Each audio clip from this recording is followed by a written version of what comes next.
Why do we worship? And this article tries to look at this question potentially from God's perspective, but I should hasten to add I'm not fully convinced that what I have to say is entirely correct. I'm still exploring this subject, but I've been doing so for 40 years, so in one sense it's been a long-term exploration. I thought, well, let's consider this from the perspective of how God might see this. Would he expect worship to bless him or to bless us, or to do both?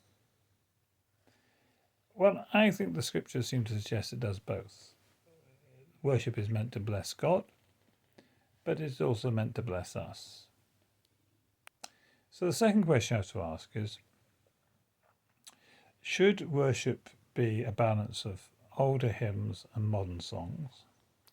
Should it be entirely modern songs? Or from God's perspective, is he indifferent to what choices we make?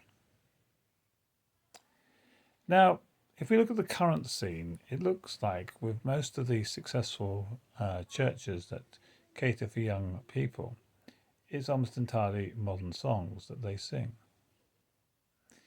And that is a very interesting fact, and one we should not ignore.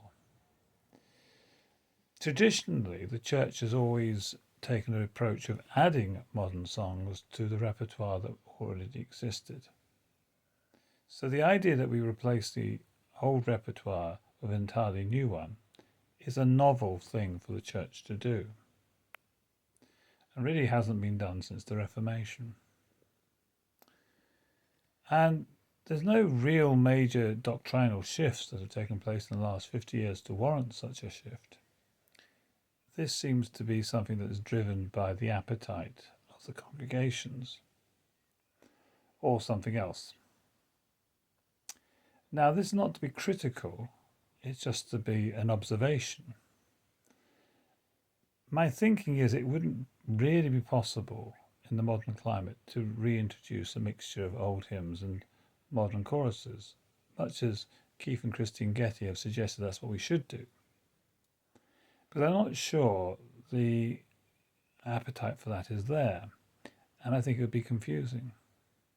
So I do make some suggestions to how it could be done, but I think it would have to be done very carefully and thoughtfully, and could not just be done by shoehorning it in. Anyway, it's for thought and for reflection, and that's what these articles are for. Well, thank you for listening.